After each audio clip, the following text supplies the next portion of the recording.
Hello, welcome back to the ADHD Goals podcast.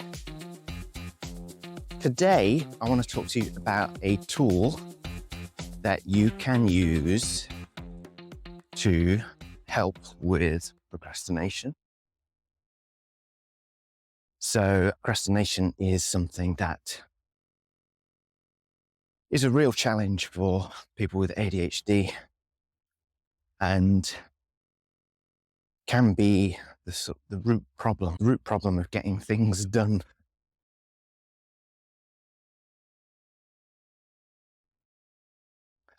But Dr. Tim Fitchell has a quote, just something along the lines of procrastination is an emotional problem, not a time management problem.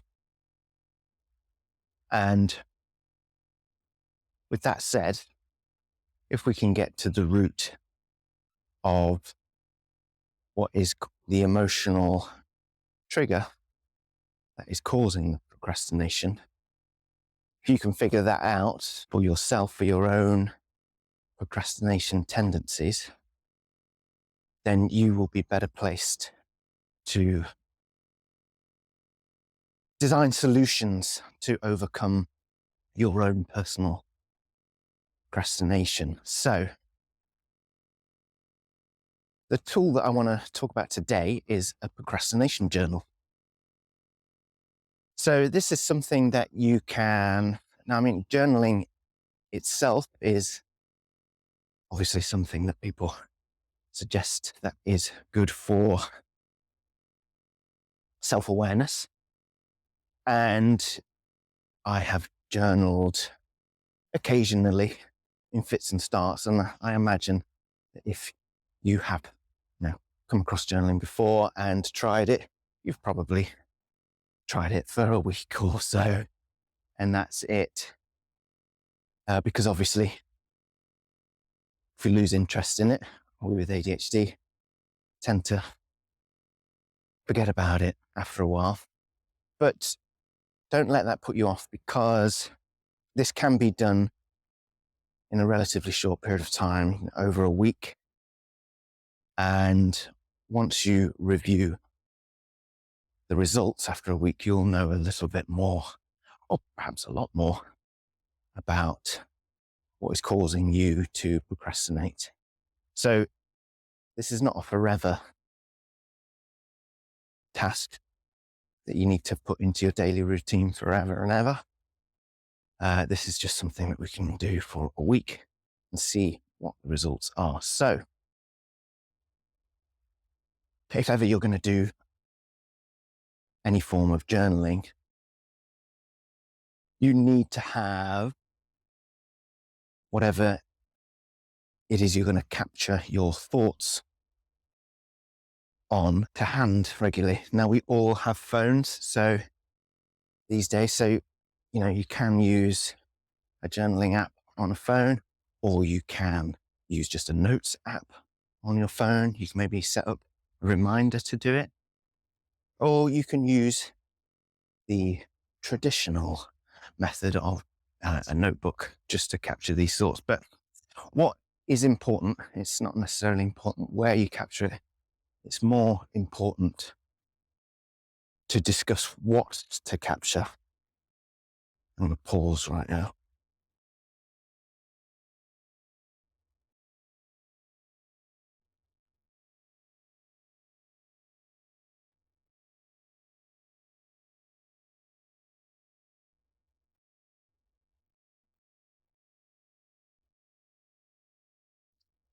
So, okay, back into it.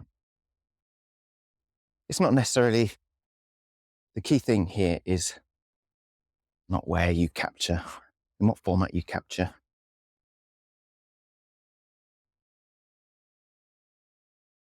The key thing here is what information you are going to track in your procrastination journal. So there are 4 things. Okay. The first thing is, what is it that you are procrastinating on. So what is the task that you are avoiding?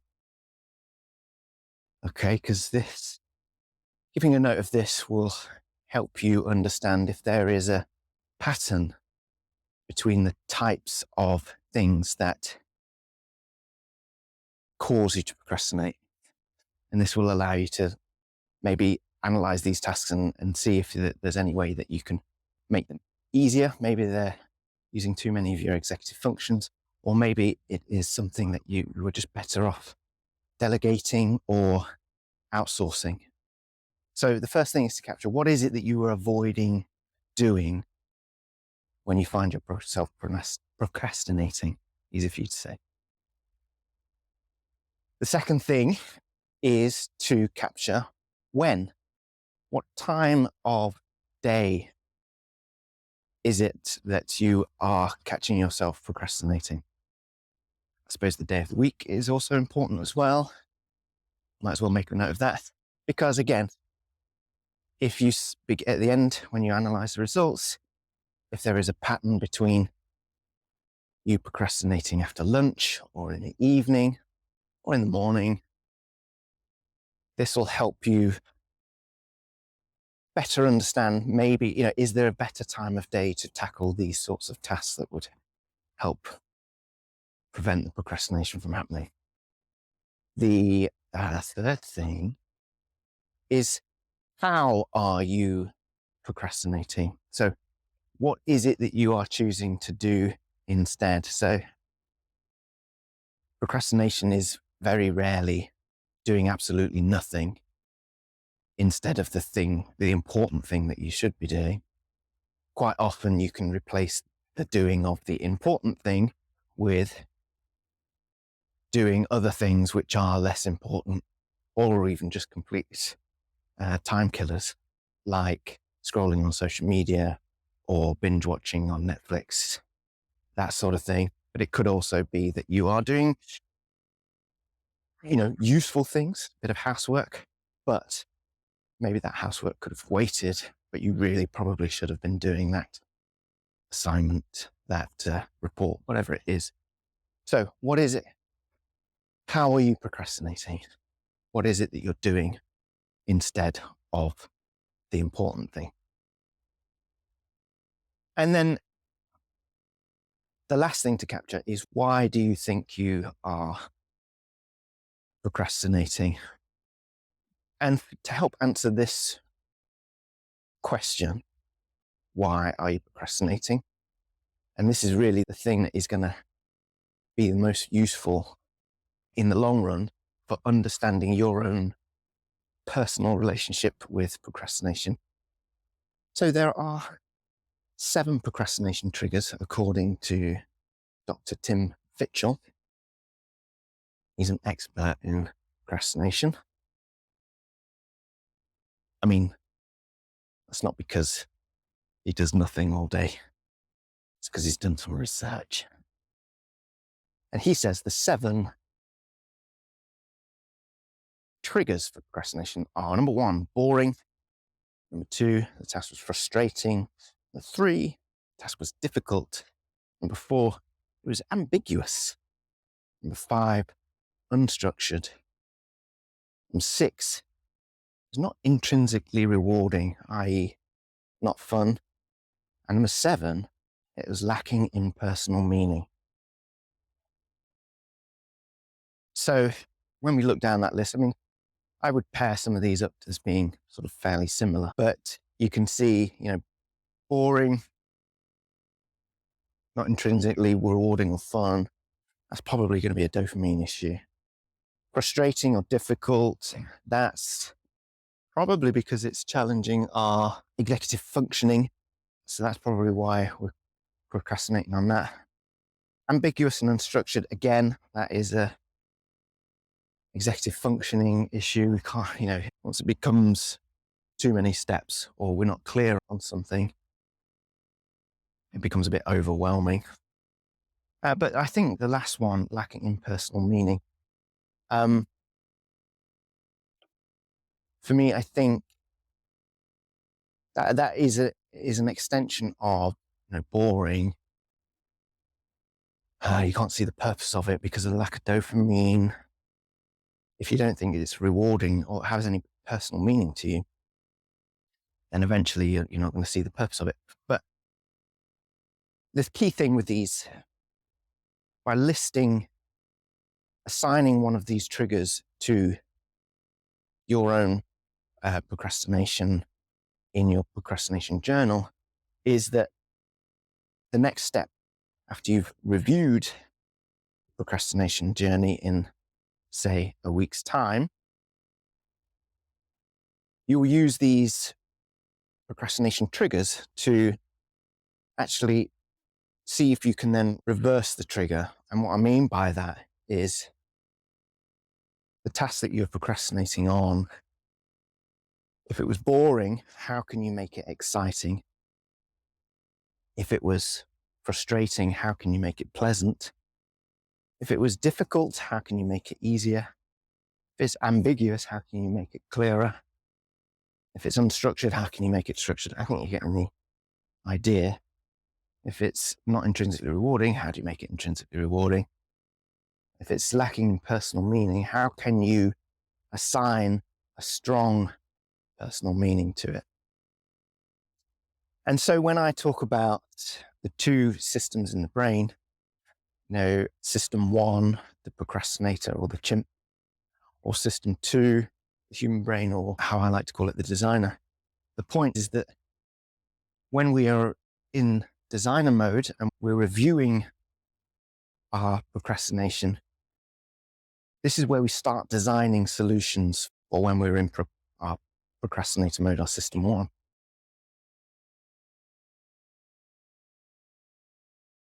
How can you make tasks more exciting? Now, is that with gamification? How can we make tasks less ambiguous? Can we ask somebody else to clarify that? We go through a process of a bit of project planning, that sort of thing. But I think the key thing here, or the one that takes a little bit more work, is the strong personal meaning. This is something that I'll get onto in a later episode. But this really involves a bit of self-analysis and just looking at what your own personal beliefs and values are, what you want to achieve with your life, and how whatever personal goals or projects that you set for yourself, you really need to ask yourself, do those align with my personal values and beliefs? And how can completing this goal help me move towards that? Once you've established that this goal or project or task is going to help you move forward to your, 5-year plan and aligns with your own personal values and beliefs, it's much easier to justify it to yourself or convince yourself that it's worth doing. If you haven't done that initial self-analysis in the moment when you're trying to justify whether this task is worth doing, you're going to end up going off on a tangent of unstructured thinking. And in the end, you just get overwhelmed with thinking about that and move on. And you've already forgotten that you were supposed to be doing the task. So, and like I said, we'll get onto that in more detail in another episode. So just as a quick summary, just going to remind you, summarize the procrastination journal. So you want to keep a notebook handy or a note app on your phone. And over the next 7 days, whenever you catch yourself procrastinating, I want you to record what it was that you were avoiding doing. So it's the what, when, how, and why. What you were avoiding doing. When were you doing it? What time of day? What day? How were you procrastinating? as in what were you choosing to do instead? Scrolling through social media, binge watching Netflix, and why? And that why we're procrastinating involves a little bit of the analysis of looking through those procrastination triggers. So was it boring?